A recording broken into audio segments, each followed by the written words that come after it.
We dismiss history at our peril. Liberty Nation Radio with Mark Angelides. And welcome back to Liberty Nation Radio. Now, the Taliban claims to have full control over Afghanistan, and this message is being propagated through the US media, but those who keep a keen eye on history may have been somewhat surprised to hear that the resistance operation in the Panjshir Valley north of Kabul was defeated so easily.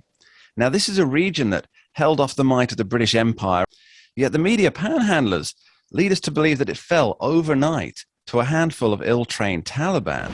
So what's with the propaganda war taking place? Well, to help us get behind the spin and perhaps find a nugget or two of truth, we're joined by retired Air Force pilot and former Principal Deputy Undersecretary of Defense Controller, Mr. Dave Patterson, once again. Hi, Dave. Welcome back to the show. Hi, Mark. Glad to be with you.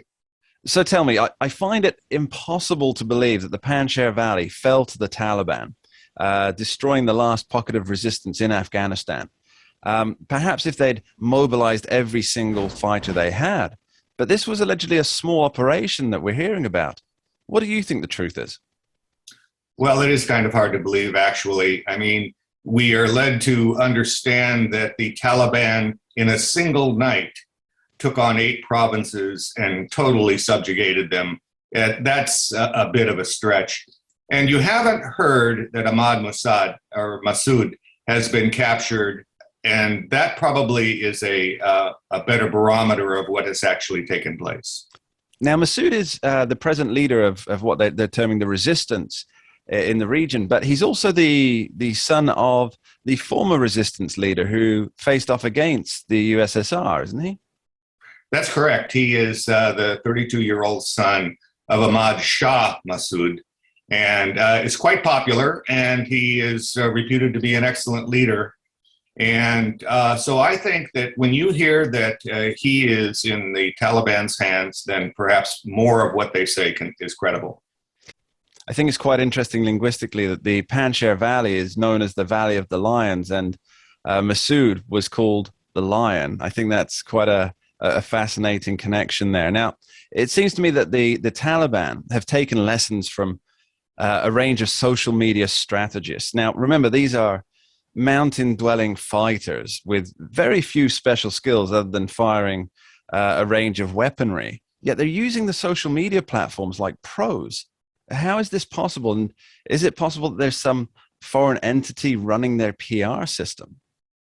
Well, I think that it's possible that there is some influence from Russia and Chinese propagandists, but you have to remember that 5, 6, 7, and 8-year-olds are pretty adept at using social media as well. And keep in mind that 4 of those Taliban were, in fact, educated at Guantanamo. Yeah, that you're referring to 4 of the people who are now forming the interim government who were released as part of a package deal for Sergeant Bo Bergdahl, I believe. Is that correct? That's right. Obama administration released them, and we got back a traitor. Not a good trade. A lot of people have that same view there, Dave. Now, we need to talk a little bit more about the public perception that's happening here. Now, clearly the Taliban are engaging in let's call it a war for hearts, minds, and wallets of the wider world. And hostage-taking, it's frowned upon by the global community, yet we hear numerous reports of Americans and SIV holders having major issues still leaving the country. Now, are these poor folks, are they hostages in all but name? And more importantly, are our governments and the Taliban treating them as such? I mean, I believe you pointed out to me that Secretary of State Antony Blinken said that he had had assurances from the Taliban that this wasn't the case, which beggars belief that some would believe those assurances.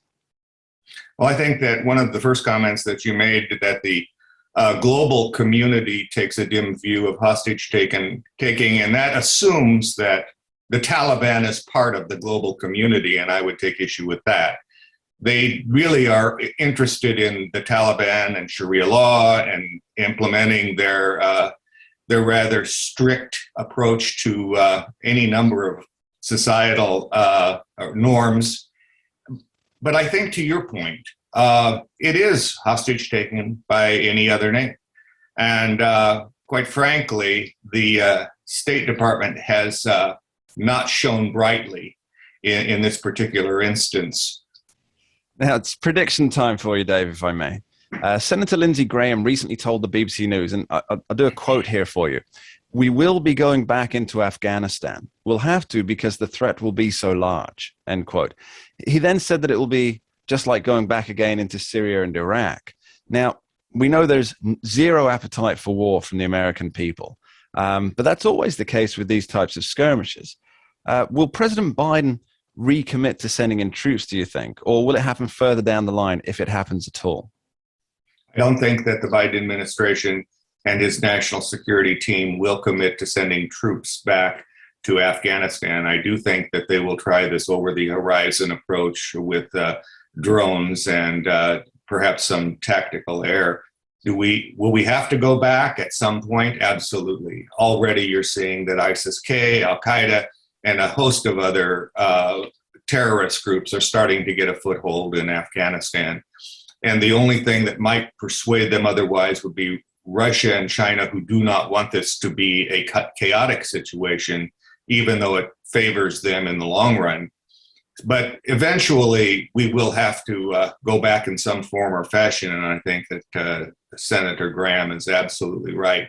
It will not happen with this administration, however. So the situation with regard to the building of terrorist organizations will continue, and it will continue at pace. And I believe that at some point it will be a real and palpable threat to the United States, but it will come probably in 3 or 3.5 years when this crowd leaves. Dave Patterson, thank you ever so much. Thank you, Mark. Always good to be with you. Coming up soon on the show, we'll be looking at the new ruling in Arizona that means if you're in front of a jury, your life just got a whole lot harder. But next up, we're delving into the big lie about Joe Biden's job numbers. Don't touch that dial. We dismiss history at our peril. Liberty Nation Radio with Mark Angelides. Who are we? We are Americans that believe in liberty. We are a project of the nonprofit One Generation Away. We are patriots who apply the founding principles to the issues of today. And they keep moving the goalposts on us. We are educators and commentators who love America and the Constitution. Who are we? We are Liberty Nation.